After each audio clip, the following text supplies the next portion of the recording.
Hi there, peculiars. We're on a ship. That's right.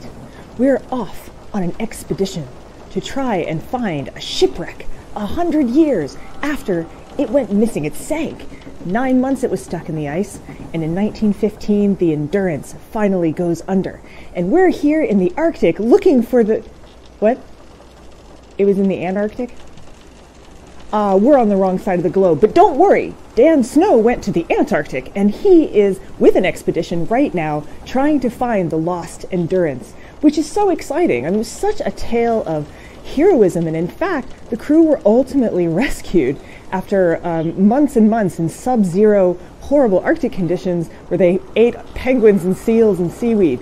But I hope that you'll join us at the Peculiar Book Club, because the record of all of this is being captured right now by Dan Snow. He's a historian, he's a television personality, and he has the history hit.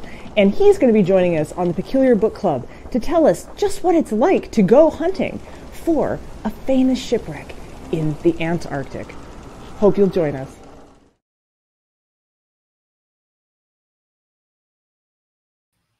Phew, I just got back. Wow, it's rough when you go to the wrong side of the globe for something. It does make things difficult. But we are so excited because we're going to be the first place that Dan Snow has had a chance to talk to anybody about the shipwreck and finding it, because they actually found it. They really found it, and we're going to talk about that tonight. I know Davey is really excited. I know we're both just sort of like itching to get going with this. We have lots of fun things to show you, and without further ado, I should say, and before we let our drinks get too cold, I'd love to welcome Dan Snow from the History Hit. Yay. Hey guys, Welcome, thanks for having me. I've got my drink, which is getting slightly cold here, but I've got more endurance. Oh, I like it. Yeah. I like it. I've got a little. Hey, yours is cool. That's a peculiar. Yeah, it is. It's one of our peculiar mugs. It is. Yeah. So we have so many people excited. I have to tell you, some of our folks were here for over an hour because I got them started a little too soon. But yes, that's an epic hood. She says Kathleen Richardson. It is that's a good coat that I have there. And woohoo, says Britain. Hi, Dan, says hello, Kristen. Britain. Hello, Kristen. And so hello, Susan. Mike Breen's here. And actually, Britain says squee. Dan Snow. I know, we're all really excited to have you on. I feel like I'm too low. I want to be. Let's see. I want to be as cool as you. There we go. Okay. I was messing about with my camera. I was trying to look like I might be cold, like on an expedition, but I feel like I look like maybe a reject from A Christmas Carol right now. But it's okay. I think you have your own inimitable style. That's how I always think about you. You have like a, I don't know what, like a sort of a very cool 19th century. Yeah, like there's a Sherlock Holmes. I always associate that. You have a pipe. There you go. Not just the head transplant issue, Well, I'm a huge fan of yours, as you know, and I've followed your stuff for years, and it's so exciting.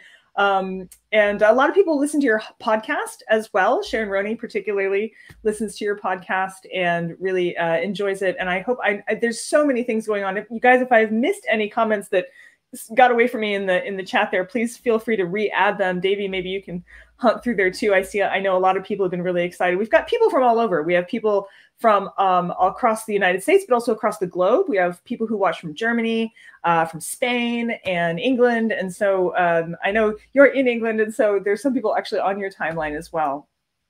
Oh, hello from Toronto. Yes, we've got lots of fun folks. And I'm half Canadian. My family, other half of my family are in Toronto. So it's always great to have someone here from Toronto, Kathleen. Awesome. I love Toronto. I haven't been in a while. Lake Tahoe, yes. So it's a good group that we have here. We have I think 70 people online tonight. And I am going to go back and double check, make sure that everybody's got their stuff. Looks like everyone's online. We were very excited about the cocktail. Normally, we always create a cocktail for each show and for each book. And we try to, kind of capture the essence. But this time I thought there's been so much ice in your life lately that we should definitely do something a bit warmer. Yeah, I agree. I like making it. I couldn't find any whipped cream though. So I've got a slightly, I'm just like, mine's just a hot toddy, which is actually no bad thing. Because it is, it's only 11 o'clock at night. So it's not too bad. No, no, it's very lovely. It's lovely. Well, oh, in Australia too, I forgot. We do have several people from Australia too.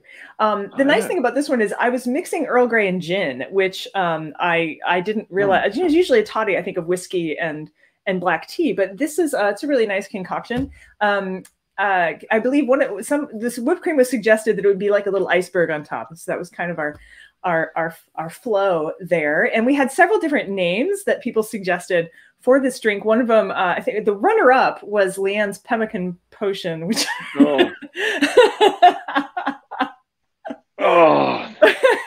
it's quite an experience, I understand.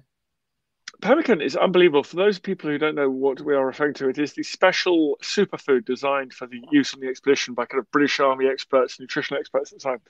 And it looks like it should be quite nice. It looks almost like chocolate, but it tastes like the fat that when you're cooking a roast of beef or something on a Sunday, and it's all around the bottom of the baking tray, you get that Yeah. sort of, it tastes like someone just scooped that up with a spoon, put it in the fridge for a day, and then made you chew on it. It's unbelievable. The worst thing I've ever done in my life. So yeah, I thought pemmican potion runner up just because it's funny, but I have to tell you, in the end, despite we had a couple other good ones. One was a gin Teaberg. I think that was Kathleen's. I like that one as well. But the one that we ultimately ended up going with was actually Sharon's, which was the South Georgia Sea, because I just feel like that really captures kind of ambiance, perhaps. I like that. Yeah, that's good. So Sharon, you ended up being our winner. Winners always get a little a pin. It's our squid pin, our little logo guy. His name is Caesar. Sees her. It's Julius sees her. You know, as one does. He's got a lot of arms. He's going to do something with them. So that's partly getting that out of the way to say we are really excited that you're back and safe, because this was quite an expedition. I mean, this was huge. You guys were gone for how long? This was, I got a phone call. I was actually sitting right here, and about a year and a half ago, and someone rang and said, "We're organising an expedition to go and find Endurance, so Ernest Shackleton's shipwreck Endurance, which is 3,000 meters down the seabed under 2 meters of sea ice in the Weddell Sea in Antarctica."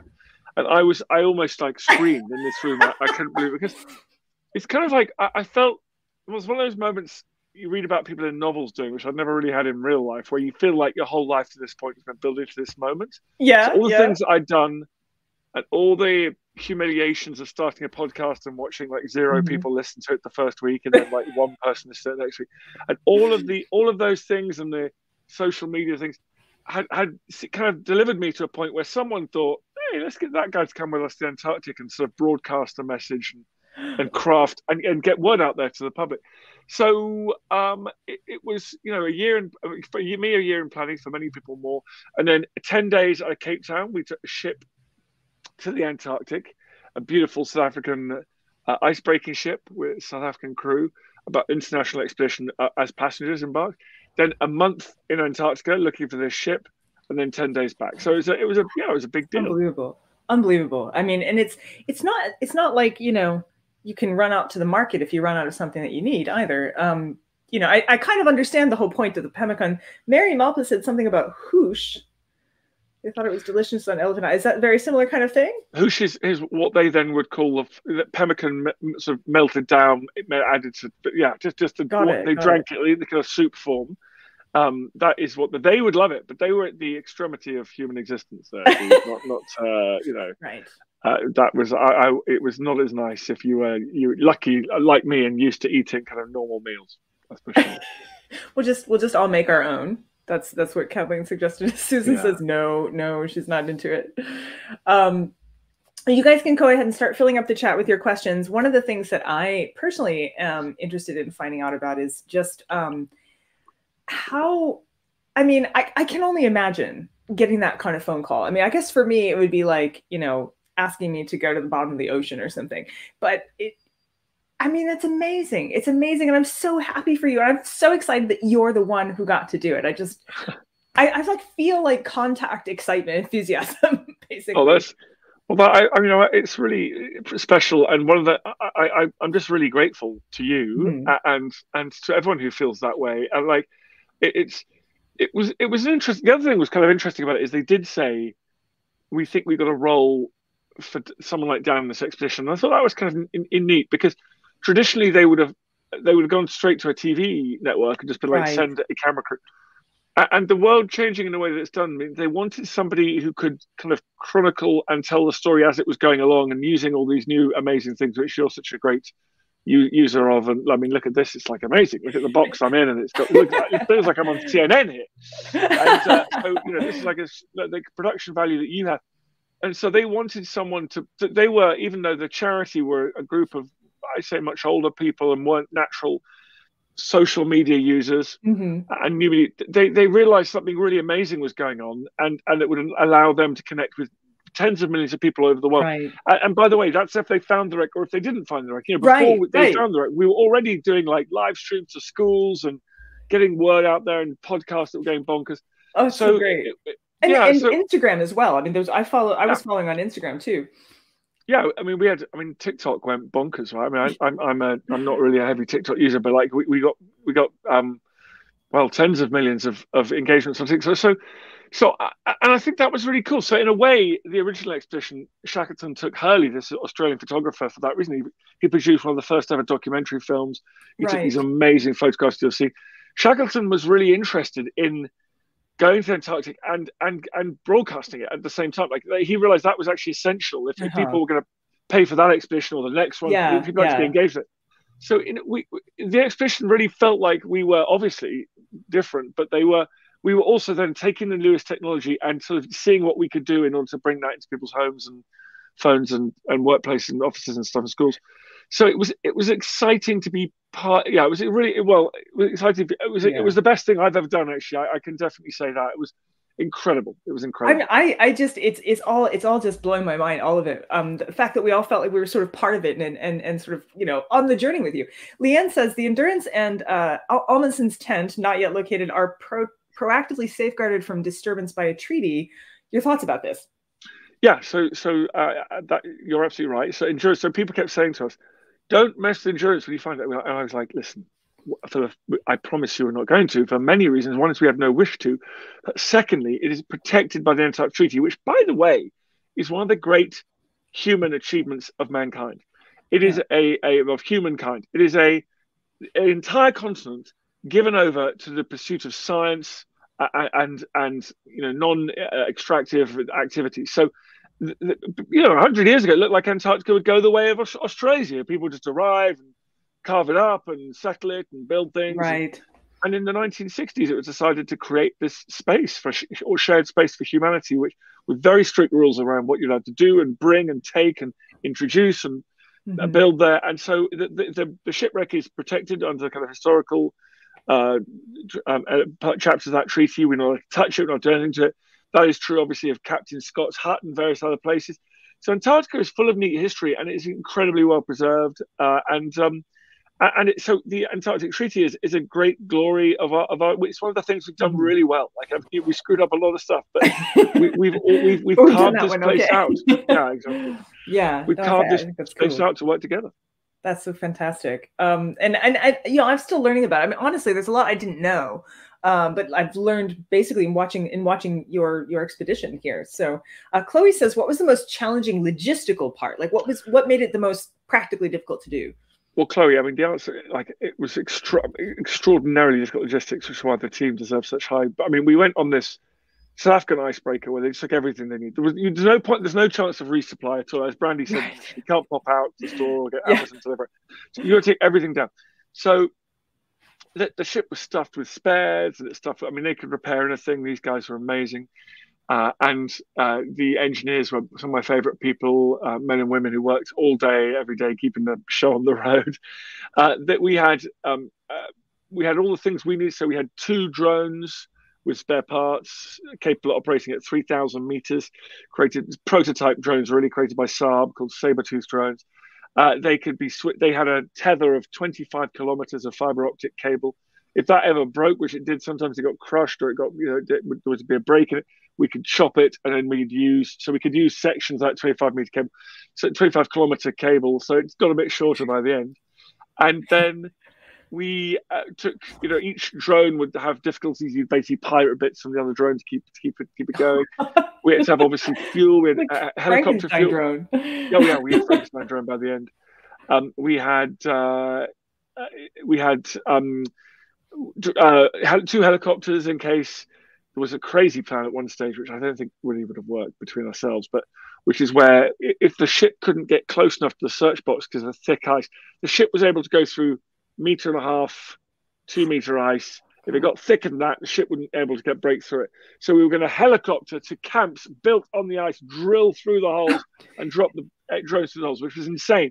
Because the temperatures were absurdly cold on the ice, and I think the equipment would have had struggled with the people. Secondly, the ice is always moving, right? So you have German ice scientists trying to predict where the ice was moving, and I love those German ice scientists, but they weren't very good German ice scientist. That's a band name right there. That's a good point, and they were great, but they weren't very good at predicting where the ice was moving. No shame to them. It's just it's an anarchic ice system that moves around and randomly. So we'd have ended up building an ice camp, being on there for like a day as it was being built, and it would have drifted out of the search box. Having to go and build another ice camp somewhere else as these kind of ice floes are moving around. So it would have been, it's like hunting narwhals, kind of. It would have, exactly. A couple of things I just remembered. Sharon actually said that since she already has one of our lovely pins, she was going to bequeath it to the runner-up. I think one of the runner-ups was actually Leanne, who might already have a pin too. Another name for the cocktail, which I completely forgot, was Susan Ballinger and a few others talking about calling it Picard's Folly because of the Earl Grey tea and expedition. Picard being kind of out there. You guys, there's some clever people on this. I didn't expect anything less. Brandy is, this is like HQ for clever in historical gags. I like it. I'm among friends here. Yeah, this is a good group. We call them the Peculiars, and you are definitely, you're among your people here. Kristen Meston asked, did you help with any of the scientific technical operations, or were you mostly just kind of like watching? Kristen, that's a very, very good question. And the answer is I would not want to claim that I helped in any particular way, but I definitely helped when I saw stuff going on, and I did ice core samples and but I not I didn't have a job. I wasn't like, hey everyone, Dan, get down and do your ice core sample. But when I was on the ice, I was like, can I try that? And they'd be like, yeah. So we'd we'd core it out, and then we'd drill into it and measure the temperature at various points in the core.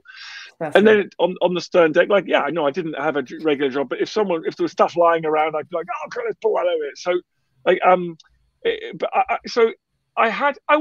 a good question. I think maybe I'd like to have done a bit more. Mm-hmm. I wish I'd come in the early stages where we were deciding what the search box was going to be. That work was done years ago. Right. I would have loved going through the records with Menzenbaum, the archaeologist, and just helping him or doing it with him, and that would have been super fun. And if we do expeditions in the future, I definitely, as someone who's kind of historically trained, that would be fun to go to the archives and try and work out where the paper plot might be, if you like, where we think the ship sank by looking at the ship's logs and everything. If somebody happens to call you for another expedition somewhere and you need a friend, I just want to say, I'll go. That's a great idea. I'm into it. Susan Ballinger mentions, and I think this is true, this will be on History Hit, and History Hit is awesome. The show, you have a channel, and it's a documentary, correct? It's there, and we're Having said that, as people have heard, so there is some Shackleton documentary on there with some stuff behind the scenes, but National Geographic Channel went bonkers when the news was announced, so we've made a deal with them, and it's going to be it's going to be on that and Disney Plus coming quite soon. Some rather big announcements are going to be made. I've been talking to them today about that, so it'll kind of be everywhere. It'll be everywhere. It'll be all over the place. Yeah. Now, Susan, I actually was on the Travel Channel for Mysteries at the Museum, and there's definitely some strange things on that channel. I was wanted for some kind of. They wanted me to be a host on a show where I was supposed to. I remember turning it down. That's all. But yeah, there's a couple good ones up there. Mike Breen asks. Oh, sorry. Go ahead. Well, I think if you love history, the traditional TV offering of history can be a little bit sketchy, as you say. Yeah. So that's why I studied History Hit, and I want, my dream is, as we expand to the States now, to get people like you, Brandy, to do it basically, because and what I want to do is you go to people like you who are great historians, and rather than saying here's a show for you to do, you go, what do you want to do? What's your plan? Exactly. And then you guys, because you're the people who know what's going, where the Right. exciting stuff is. And so anyway, that's I was really side. happy. I actually had a pretty good. I was on History Channel for the history of the Civil War, and that was pretty good because they actually wanted to know what I knew. But as opposed to being like, here, say this on camera and tell everybody you're a historian. Mike Breen says, if you had unlimited resources to put together another expedition to find another shipwreck, what would you look for? Well, that's a very good question. And would it be in like the Bahamas instead? Well, yes, that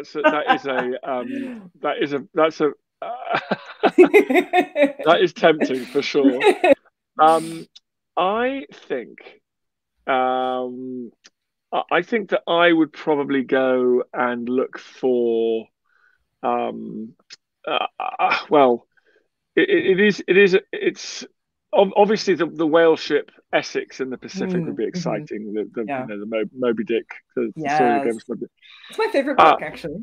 Oh, well, there you go. There you go. So that's it's an extraordinary book, an extraordinary tale. There are a couple of First World War wrecks, UK Royal Navy First World War wrecks around in the South Atlantic and South Pacific, hasn't been found yet. So that'd be kind of interesting. Then there's the guy. We have no idea at all where it is, but there's a guy who went west from the Azores before Columbus. I think it was about 10 years before Columbus or so. And wouldn't it be amazing finding those ships? But they're somewhere in the North Atlantic, but goodness knows where. So it is the list of shipwrecks that we need to find, of course, is getting smaller. I think as the technology is just it's extraordinary. You've got Titanic, and you've got all those wonderful, extraordinary carriers from the US in the Second World War, all being found. And then the Jutland wrecks often in the North Sea. So many being found. But yeah, it's still some really interesting ones out there. Yeah. Well, I have two questions coming up, one from Britton and one from Sharon, which I think are in a way sort of related. Britton was asking, how did you personally prepare for the expedition? And Sharon's question is, now that you've been in the same location, how impressive is it that Shackleton, that they were ever brought home alive in the first place? Because, how does one prepare and actually make it in such an environment? So I prepared. I kind of worked out reasonably quickly, I think, that that I wasn't going to. Thank goodness, I would not be living on the ice, and I wouldn't have to do much climbing. So I just focused on. I actually focused on the mental preparation, the historical preparation mostly. I did buy lots of clothes, and I obviously kind of made sure I was physically feeling pretty, I didn't want to go in there with injury stuff, so I kind of kept myself physically fit and everything. But on the whole, I just went in there knowing as much as I could know about Shackleton's story and about the Antarctic, and just cramming. I was just cramming. I was reading about Filchner, the German expedition that also got iced into the Weddell Sea, but they all went crazy and started drinking and almost killed each other. I was like, it makes total sense. I read everything I could about Shackleton, his career, the expedition, the people on it, the wonderful books that were produced after. So it was mainly a kind of mental preparation because I wanted to be. I just wanted to know stuff and when things happened, I could go, oh, that's just exactly like what Tom Crean said in 1915. I love having that sort of I just wanted to develop that expertise. Really. Yeah, no, I get it. So I spent a lot of time doing that. Yeah, well, and then I, in terms of the going down there, it was really good, Brandy. Actually, I'd be interested in your opinion on this. Obviously, historians, your archives and libraries and things are essential in reading and accessing things with it. But there still is an amazing thing about going somewhere. And I actually, so military historians always going, you've got to go visit the battlefields. Always go, oh, I'm like, okay, fine. It's always been a great excuse to go out. I love going to battlefields and things. Great. So, but this was, no matter what you read, no matter how close you can get to the text, the diaries, the original documents, when you go there, it blows your mind. Like the experience of being that cold, the experience of just taking your gloves off for a second, just like, I'd made some note, I was writing notes and I had notes written about diary extracts and I could quote them when I'm out in the ice. And I was like, oh, hang on a second, just get my pen out. And within seconds, my fingers were inoperable. That was it. They were done. And I had to go that for basically to go back on the ship on one occasion. I was so cold. So living in those conditions, surviving those conditions, eating suboptimal diets, sleeping in the snow, falling through cracks in the ice, and then taking a small boat across the Southern Ocean. We saw a pretty big storm in the Southern Ocean, and we were on 13,000 ton, icebreaker. They were in a small rowing boat, there were people that were pretty scared and sick on the big icebreaker, you know. Yeah. And I came away just going, I have got no idea, no idea how they did that. Like, you know, if you asked me to, I couldn't answer you how they survived. I don't know. So it's neat. I think it's fantastic because I've often told people that I tend to do history the way most people climb mountains. So I'm with you on that. I've climbed through basements. I've gone into catacombs. I went to Moscow by myself. I don't speak Russian. I was wandering around Moscow looking for two-headed dogs. You know, I agree with you. I feel like you can't, unless you've walked the streets, you really can't express it to other people. But no matter what you express, is not going to be like actually being there. And like Chloe here says, she says, you know, it's been shared so much that some children will remember this as like their very first history memory. You know, this will be the first time that they got interested and excited in history. And what a wonderful thing that is, and to watch it unfold live at the same time. Yeah, well, that's a huge honor. Just for you to say that is so, it makes me feel so excited and happy that I've been a small part of that. But I think, so schools, we had feedback from schools around the world, US and UK, elsewhere beyond, and it felt like young kids were like, hey, this is kind of what history should be. You know, you go on a cool expedition and find a big shipwreck with the brass lettering like gleaming on something. I was like, I mean, this may never. I know this may never be this good again. Although, actually, you know what? I think technology is a pretty amazing thing, and I think Egypt's going to yield up some more stuff. I think some of these tombs coming out of the permafrost, very sadly, because of climate breakdown. Right. Siberia, although again, you're also see things, also very sadly we're not going to see them because of Russia, but like, you know, we're going to see amazing things there. I think we're going to see, you know, it'd be wonderful to find more Viking Age stuff, Norse stuff, dare I say, even in North America, even cultures we're not even aware of, perhaps potentially. For sure. And also, but I'm just naming all the what, you know, but there's going to be, for example, culture of the Indus Valley, where as technology improves there, and you know, India gallops ahead and such. But I think and then as we know, Amazon basin and stuff. So I wonder whether we are going to see some more kind of Tutankhamun level events in our lifetime, which is super exciting, isn't it? But it is. I hope we do, in a way, because I do think, again, there's a big debate within archaeology and history about that. But I think standing slightly outside it, like, I think it's the public needs to be excited about things, and I think that's okay. Because that's how you preserve them, you know. I think so. Yeah. We've got more. Oh my goodness, there's so many questions popping up. But for a minute here, what I'd like to do is, Davey has a slideshow. Leanne was really kind and actually grabbed some videos of things that you were a part of, and so I wondered if we went through, if you could say a few words about these slides that we have on here, because I know you're going to know about them and we don't. Incredible. Well, I'm just so amazed at how great this show is, Brandy. But this is cool. So this was a big. The South African crew made this of wood, and they painted it all up. And then, obviously, as you can see, the name of the ship, the Gullus, and the Endurance 22 wreck site, and the latitude and longitude.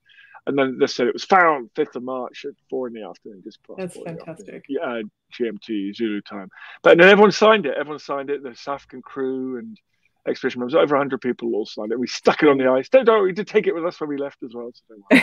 Because we can't, right? Because we can't. That's right, not leaving anything behind. All right, another one. Yeah, there's. Yeah, I love the penguins that just sort of join you guys. I know, it's so weird. It was so, and the thing is, you get down there, and then the first time you see penguins, there you go, emperor penguins. Everyone's going bonkers and videoing them, and filming them, and taking pictures. By 3 weeks in, everyone's just like wandering around the ice, just going, "Look at these penguins! Like penguins everywhere. They're like, they're like pigeons in a US or UK city." So, but yeah, it's great. You know, they're very hypnotic animals. I'm a history guy. I'm not an animal guy, but I got pretty obsessed with the penguins by the end as well. It's pretty cool. Oh, and so this is. Yes, this would have been one of the ice camps I mentioned, because the ice camp guys weren't super busy. They ended up putting one up on the last day just to show us what it would have been like. And then they made us all a meal in there. So this is the mess tent. You can see the semicircular one there. These are all the little tents, and so everyone kind of pretended that we had an ice camp. Basically. It's super fun, and you can see that. Look, they've opened up the side of a Gullus. See that white square on the side of the red hull towards the stern. That's actually, they only opened that once. That's like a huge. And you could put a gangplank down from there and just walk in and out of the Gullus. Usually we got on and off the ice by a crane lifting us in a basket on and off the ice. So that was quite dramatic. But for that last day, they just opened the side of the ship up and everyone could just come and go. Oh, that's awesome. Well, there's your meal. So this is as we're heading home, a braai, as they call it in South Africa, a barbecue. And the whole of the ship's company, you see there's members, the ship's crew and then the expedition members, all barbecuing their own meat there. And that was an amazing day. It was cold, it was snow flurries, and there were just whales everywhere. Who knows why, but there were just whales. They smelled the cooking. They were like, "What's that?" Yeah, well, I think maybe they could, but like there were just spouts of water. That was the stern deck, so a heli deck there. So you're quite near the water, and there's this whale blowing plumes of water suspended there, like great big aerosols of water into the air all around the ship. Oh, that's amazing. Yeah, never forget that. I love it. And then I know we also you ended up, did you not talk to your niece's classroom too, I think? Oh my God, that was so cute. Yeah, that was amazing. So there's this great organization called Reach the World, which is a US organization which sent a brilliant guy called Tim along to do school lessons, like stream into classrooms, particularly hard to reach students from communities who wouldn't typically get exposed to that kind of material. So that was a very, very special project to have as part of our operation. And schools signed up all across North America, particularly, but the UK as well. And my niece's school in Toronto signed up, and then she went to the front of the class and asked her questions. So I asked a question from Karina, and she was wearing her little hoodie she bought when she was in England with me, and she was up there at the front of the class asking her questions and stuff. So that was a very special. I mean, that's technology. It was so great. It was so exciting. So cool. It's so cool. I'm totally falling behind on my questions here, so I'm going to try and catch back up. Partly, we had some folks just saying what a great show, how great History Hit is, which it is. It's actual history shows, like actual ones. Like it's very exciting to me. Susan's like, what? Ooh. And Mary asked, when and how did you first connect with the Endurance story? Like when did it first? I mean, was that called the first time, or were you aware of it before that? So Mary, I think as a Brit, Mary, it's one of the stories. I don't know if you are Mary. So apologies if you're also British. It sounds like I'm explaining something, but if you are a North American, maybe it's less familiar. So as a Brit, it's one of the kind of bigger stories that we would know about, I'd say, and it's been kept alive. There was a big, very famous TV show in the 90s. Or very early noughties, maybe, when there were still only a few channels in the UK, so most people watched. Or if back in the day when shows were still kind of canonical, like everyone would watch certain shows. So that was a huge show. There were many great books written and sort of books that sort of punched through and became. Mary, you are British, so yeah, sorry. But so I like you, I'm sure, knew of Shackleton's story and was sort of familiar with it. From a young age, I hadn't really thought that much about it professionally in 20 years.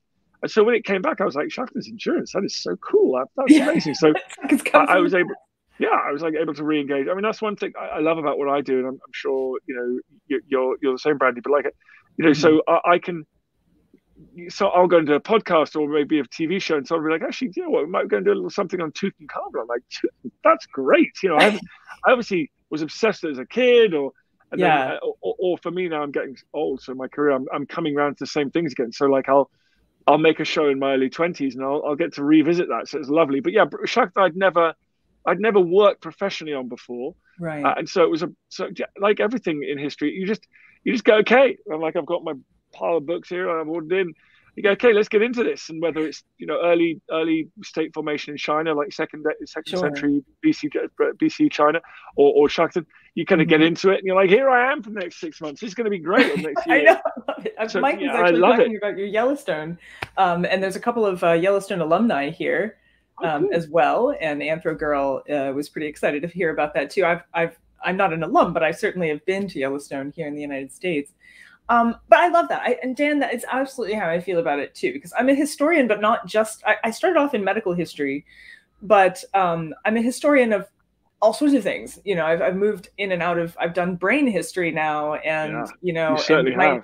Yeah. And I'm actually now I'm looking at gender and sexual transitioning stories from the interwar period in Berlin. And, I'm interested in the history of water, which sounds strange, but isn't.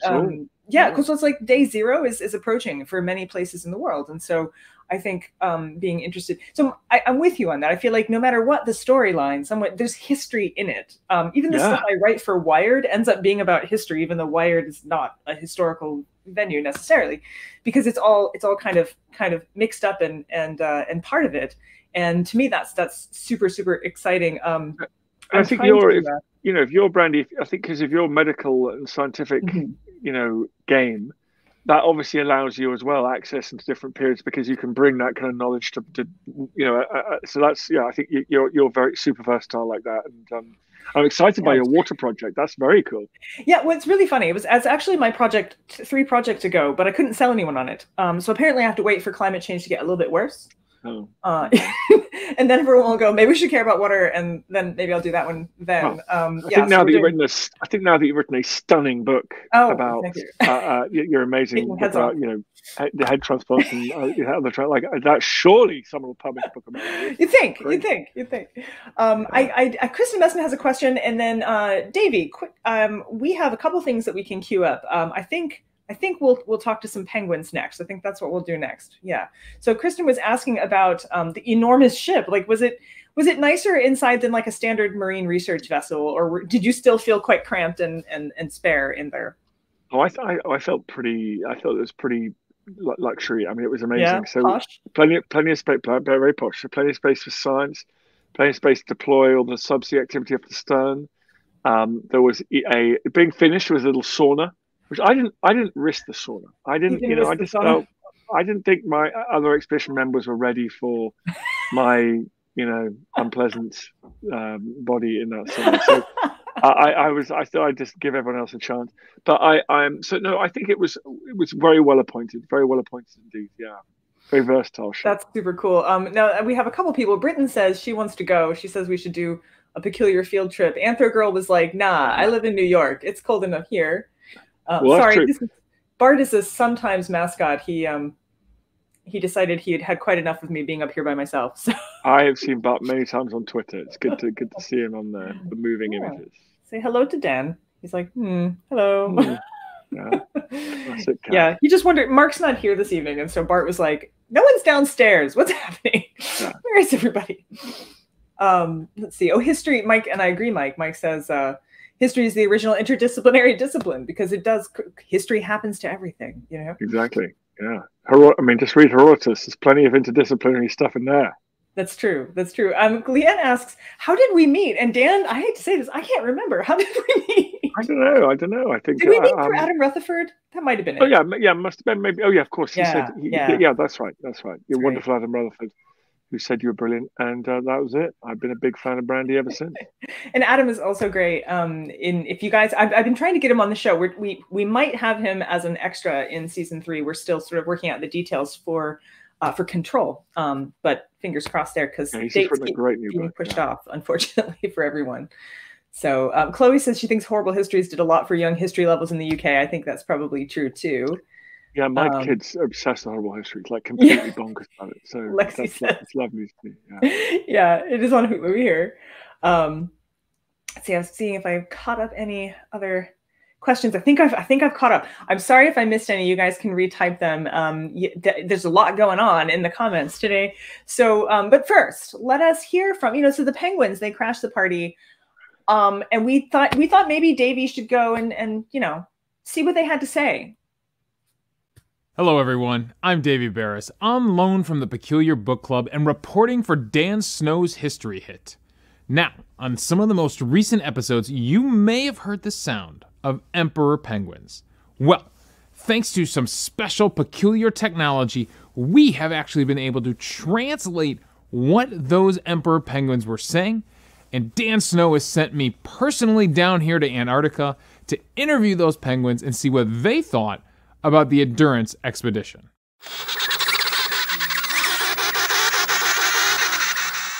Thank you so much for taking the time to speak with me today.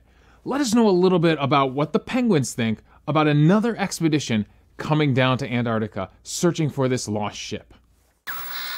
Thanks, Davey. It's very exciting for us. We've learned so much about the Endurance wreck over the years, and we are eager to have a genuine exchange of information and ideas with the scientists and explorers this time around.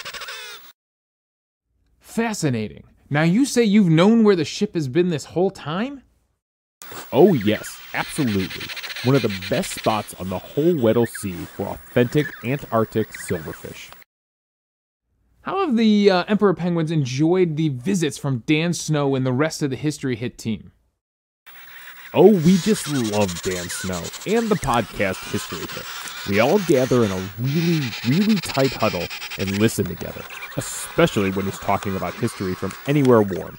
Really helps when you're battling Antarctic winds. Do the stories of Shackleton ever come up amongst the other Emperor Penguins? What does everybody on the continent think of his early expedition? My great-grandfather actually knew Shackleton. He always said the boss was the best football player he's ever seen out on the ice. Well, there you have it. A fascinating look at the thoughts of the Emperor Penguins living here on the Antarctic continent. For Dan Snow's History Hit and for the Peculiar Book Club, I am Davey Barris. Phew. I mean, I've often wondered. Did you have a chat? Did you chat with them often while you were there?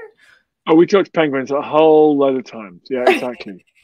I love that. That was great. I like that little interlude. Thank you, Thanks, everybody. David. Thank you. Honestly, I was listening to one of the episodes. I think you were sitting, having a very retrospective moment, and a penguin was just kind of sitting right next to you, and you said hi to it. And it just made me think, man, what would those penguins say back to Dan if he could interview them? Yeah, no, they would have just fish. I think you were overgenerous. Yeah, fish. You were overgenerous in what they would have said. I think they were like, "What are you doing? Get out of here! Get out of here! You're all in our place." We're big fans of Davies, and I haven't done one in a while. We usually have Finger Guns and Lady Paws, which is another show that we a little comedy sketch we've done. But Lady Paws has been extremely busy lately, so we're gonna bring him back in for some of our later shows. Anna Lopez Carr says best penguin interview ever, which I agree. I didn't know penguins played football. I'm very curious as to what they were using as a.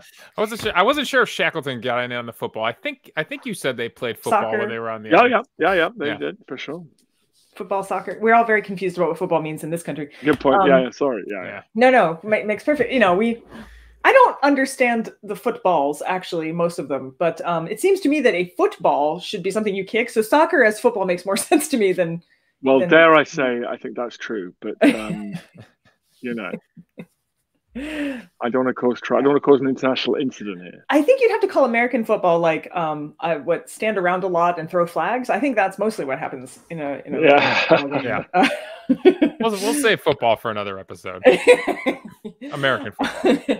I forgot. Did we end up having a song for this particular? Did we do this or not? We don't. But if we want to show everybody the boat, the History Hit team did send over a video. Let's have a look at that. That was pretty amazing.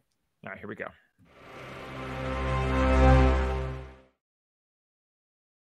This week, History Hit has been at the very heart of history. It has been happening right before my eyes. We've travelled into Antarctica in search of the epic story of Ernest Shackleton and the wreck of his famous ship Endurance. A ship that sank beneath the ice over a century ago, seemingly lost forever. Until now. It's Sunday, the 6th of March, 2022. Shackleton said, when Endurance sank on Sunday, 21st of November 1915, he said, things always seem to happen on a Sunday. Well, things have happened on this Sunday as well. Yesterday afternoon, the subsea team caught sight of a point of interest on the seabed.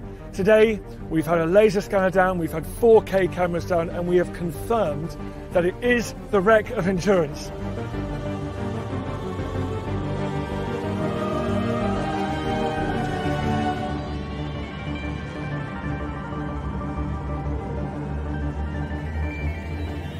Endurance sank here in November 1915. At the time, that was it. That was the end of the story of Endurance. But today, we've learned that wasn't the end. There's a new chapter, and it started today.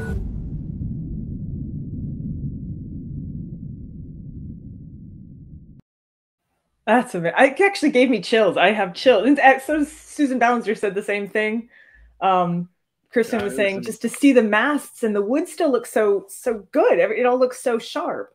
That's right. Well, partly looks sharp because they have ultra high definition cameras that went down with these amazing drones now. But secondly, and then also the water is peculiarly clear in the Weddell Sea. It's a German team have estimated it's probably the clearest water on Earth with its same consistency as distilled water. But lastly, it's clear because it's clear the ship was clear because the no it's not many things have eaten it. There's not many parasites down there, so there is a lack of wood-eating microbes down in the Weddell Sea because it's minus 1.5 degrees centigrade and just below freezing for all of my North Americans watching this. And because there's no wood in Antarctica, there's no wood-eating microorganisms that have evolved that sit on the bottom of the sea. So there's nothing down there that's kind of feeding off it. So unlike a wreck in the Caribbean that'll disappear within a generation, that it's standing proud of the seabed. It's in amazing shape. Yeah. I saw a question from earlier and I've lost it. There it is. How will it age? Will it stay as it is? Is it safe? Is the environment and its change? Is that going to is that what's going to happen?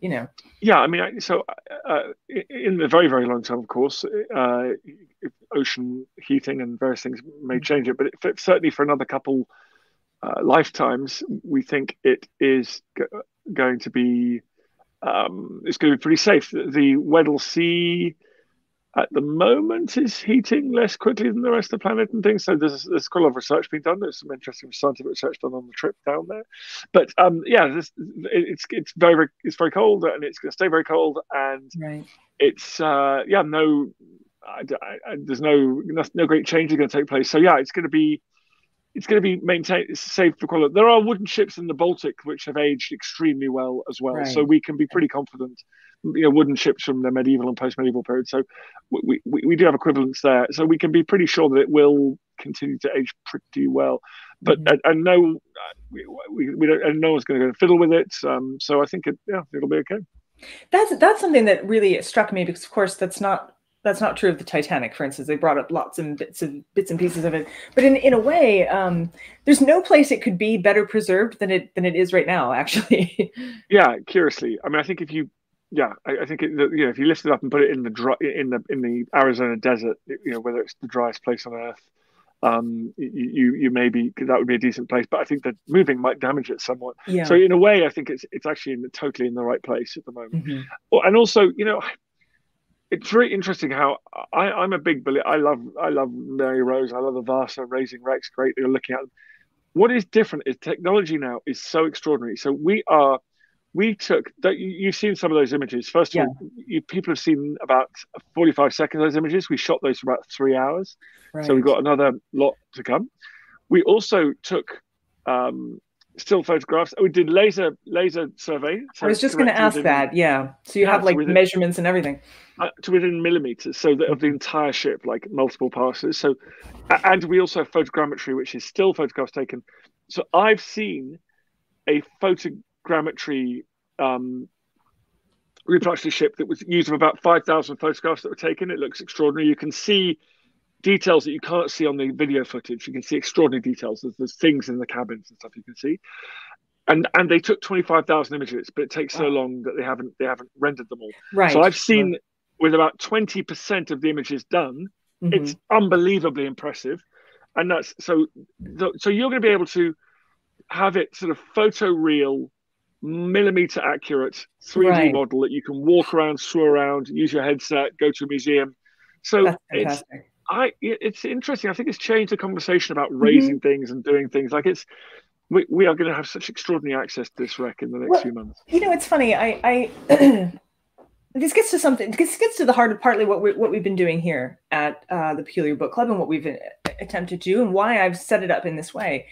I think if the pandemic has taught me anything, it's that there are actually really meaningful interactions that don't have to require you to get your hands on something. As much as I love that part of it, I just talked about how I like to do hands-on history. But at the same time, I worked in a museum and I ended up winning about a $500,000 grant, and we worked on, Davey actually seen it, we worked on a big virtual reality kind of thing. And the idea was to try and bring that history forward to kids, to museum goers, take it into schools. And so this is exactly the kind of thing that I super enjoy. I think it's absolutely fascinating. And to me, this allows us to share it with the world, just like we do these events. And unlike, say, an author signing where you have 12 people and we sign autographs and you get a cookie and you walk away. Like this is archived, and people can come back and they can watch these. And we're super excited because we're the first people getting a chance to talk to you about this. But at the same time, this is also part of the archive of the whole situation. So I mean, it's a wonderful rolling kind of event that just, it thrills me. It absolutely thrills me. Yeah, I agree. I mean, I think you and like people that is exactly what this pandemic has shown. I think there is real value to these kind of digital engagements. Yeah, for sure. Mm-hmm. They were wondering, did any of the drones enter the ship, or was it all just external filming? No, the drones didn't enter the ship. There was too much risk of actually touching something on the ship and knocking into it. So look, that's something for future generations. When we get nano drones, they're going to go down there. You're going to see now, a lot of the deck, some of the deck had been torn. Quite usefully, there were holes in the deck where the impact of the bow hitting the bottom had sort of splintered the deck a little bit, so that you can see through the deck into cabins below. So I mentioned that cabins thing. You can see the floor of some of the cabins, which is great. There's some really good artifacts in there. So, but no, you could flying into that cabin and seeing if you could see what was on Shackleton's bookshelf, or seeing if there were any more Hurley negatives in his dark room, a glass plate. So we weren't able to do that. But it's such a cool, it's very cool. Chloe, thank you very much. Chloe's throwing a little compliment our way for the PBC, because of course it would be difficult to actually travel and see these people. To see all of the authors we've had in person would be tough. But speaking of technology and questions and Davey and tough, Davey's got a little something for you. And as always, though, our quizzes, though difficult, you get to phone a friend because you have the entire Peculiar Book Club members who can help you answer the questions. Let me look at the comments here. Okay, guys, I need all the help I can get. Normally, I tend to go a little pop culture with these and, kind of go to the movies and stuff. And I was thinking about shipwreck movies. I don't know. Did you avoid shipwreck movies before you went on this expedition? No, it's a good question. I like a shipwreck movie. I watched a few of those, and we watched The Thing in Antarctica, like the Antarctica, which is a cult movie. Classic. Well, I got so wrapped up in Shackleton and Shackleton's story that I actually decided to tailor this quiz away from movies this time and about Shackleton. So I'm calling the quiz Getting to Know the Boss. So some questions about Shackleton. I'm assuming you're the expert here. I don't know if I'll be able to stump you. Peculiars, help him out. All right, first question out of 3. For his achievements on the Nimrod expedition, including reaching 88 degrees south, Shackleton was knighted by this British monarch. Was it Queen Victoria, King George V, or King Edward VII? I'm going to say it was George the. I'm going to say it was Edward VII. Still, was he still on his perch? Then I can't.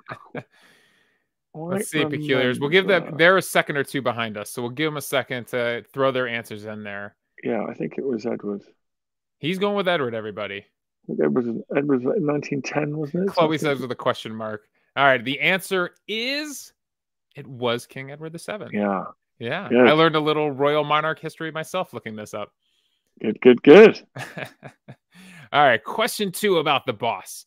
When Shackleton was 16, his father was able to secure him his first job at sea aboard the square-rigged sailing ship blank. Was it the Houghton Tower, the Hudson Cavalier, or the Resolution Bay? I have a strange memory that it was the Houghton Tower, but I could be completely wrong. He wasn't doing too well in school. I remember reading that. Yeah. So, no, he was not good at school. The sailing life was for him. I think it was Houghton Tower, but I could easily be wrong. Peculiars, do you have any thoughts? No idea, really. The answer is the Houghton Tower. Very good. Oh, thank goodness. Those are the names of ships. I literally Googled a manifesto of like shipping of freighters, and those were names that felt evergreen. They could have been in any period. So that feels very real. All right, question number 3. Getting to know the boss. Bruce Springsteen. Oh, Dan, I looked up the wrong boss for this question. Oh, okay. Well, all right. Yeah. Well, Bruce Springsteen got the nickname The Boss because he did this for the band in his early days. A, wrote all the songs. B, was strict about rehearsing. Or C, collected the band's nightly pay. How do you think Bruce Springsteen got the moniker the boss? That's such a good question. I never worked out. I thought it was just got the boss because everyone thought he was like the best music artist around of his generation. How interesting. I don't know. I'll phone a friend on that. I'm tempted to say C, but Stephanie says C. I'm tempted to say C, but let's see if anyone else agrees. Anybody else? Britain's got no clue. Yeah, it was. Susan's saying C. I've got a couple of people saying C. I'm tempted to go with C, so let's go with C. All right, final answer. The answer was absolutely. He collected the band's pay when they were, a small touring group. He was the one that had to go to the house managers and collect the pay. So he was the boss. He had the money. Cool. So there you go. Great job. He was the boss. He had the money. By that logic, Davey, I am not the boss. Yeah.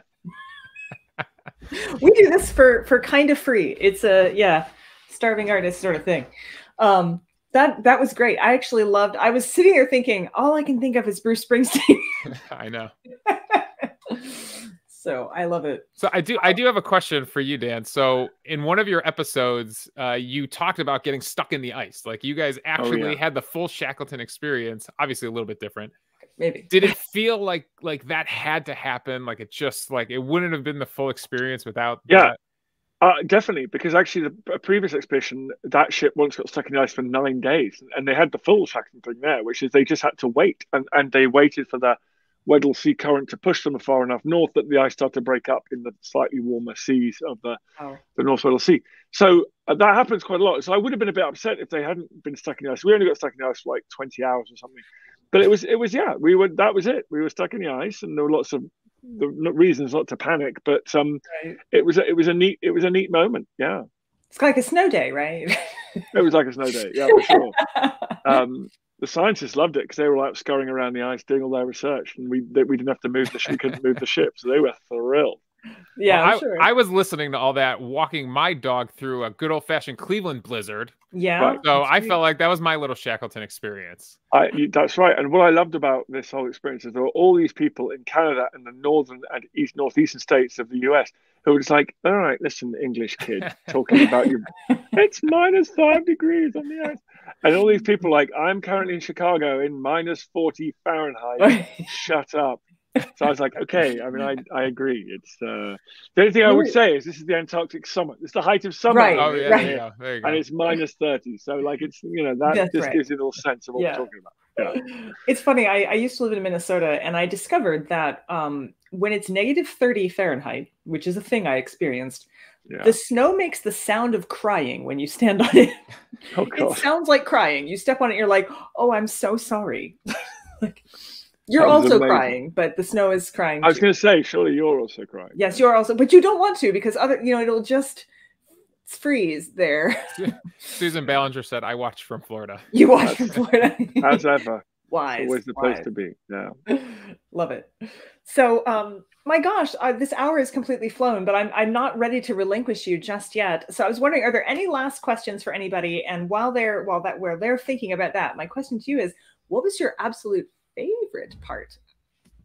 So my favorite part was just my the sort of I mean, obviously finding the wreck was very special, but I think my favorite part in general was experiencing a long ocean passage and being offshore, being going away, experiencing the range of weather that the sea will throw at you, from lovely sunny days and beautiful starry nights to kind of wild storms, experiencing the ice. So it's not a very good answer really, 'cause it's not a small thing, but it's just the experience of that long ocean passage into the ice, I think, was something I'll probably never do again. And was the highlight really, and everything that the things you learn about yourself and the people around you, I thought was great.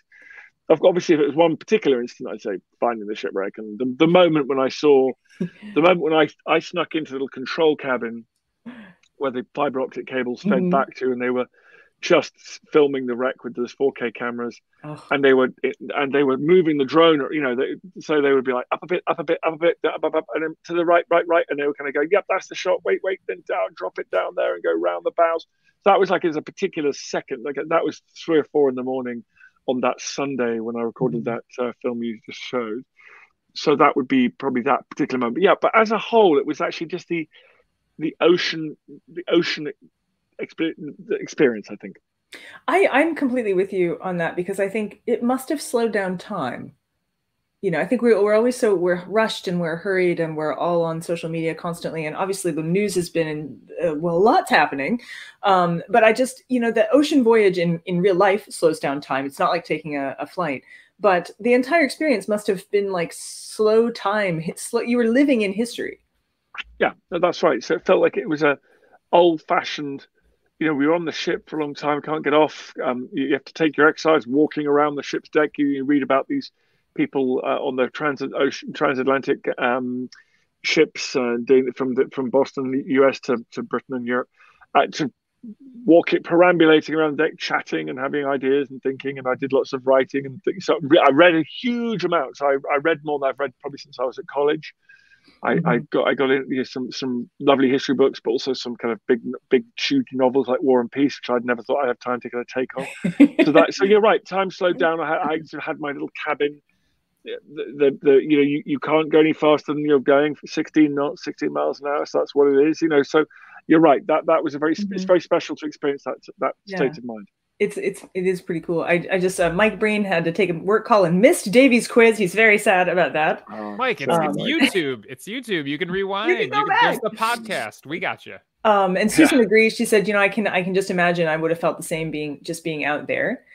Two last questions, and then we'll wrap up. One was about being impressed with Captain Knowledge. Did you speak to him more than once on the interview? Oh, for sure. Yeah, I was with him. I mean, I used to love going up to the bridge as much as possible. I love boats, love ships. So so I understand some of the data on the bridge coming in. So I'm able to look at it. So I look at the radar, look at the ice both coming past in the middle of the night on the radar was a great thing I'd like to. So he'd be up there, we'd chat, and that's great. Yeah, I mean, for those who don't know, Captain Knowledge is the first Black African qualified ice pilot, first Black African ice breaking captain. He's a Zulu who grew up in the townships under apartheid, and he's now, you know, making history and inspiring everyone at home and across the world. So he was an amazing guy. So it was very, very cool to hang with him.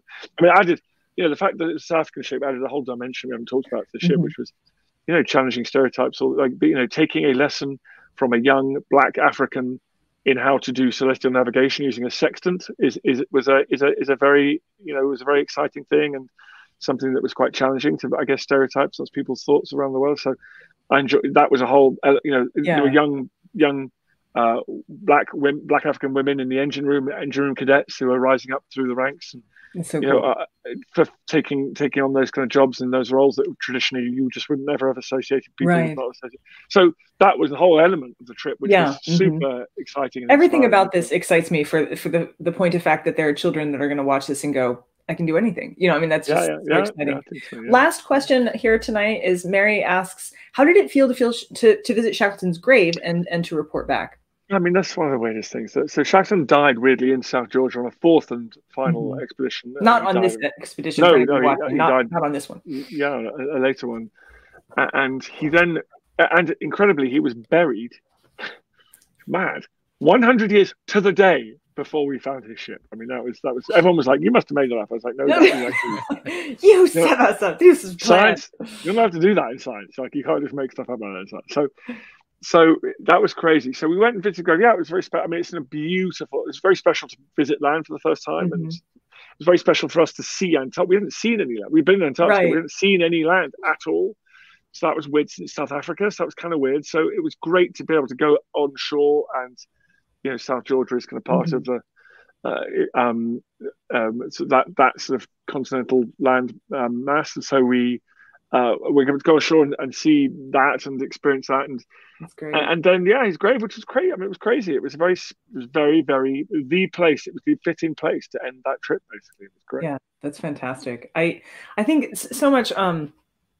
I think a lot about rituals and how we acknowledge history through rituals of revisitation. And I really enjoy those kinds of monuments and thing. And obviously I'm a death scholar too, so I do the history of death as well. But all of that to me, it's just really meaningful. I mean, this is the grave of a ship, and it's a grave of a person, and it's also a time that's passed. I mean, it's not that we've stopped doing exploration, but we certainly stopped doing it in these ways. And I think we're like on a kind of a new era of exploration where you can take the world with you, and you did, and that is why we're so just so pleased to have you on, and to be part of our little family here, our big weird family on Peculiar Book Clubs. I feel part of something very special, Brandy. You've built something really amazing here, so thank you very much for having me on. Well, I want you to stick around a little bit when we sign off, but all of you Peculiars, we are back in a couple. We actually have a secret sort of special event. VIPs will on March 31st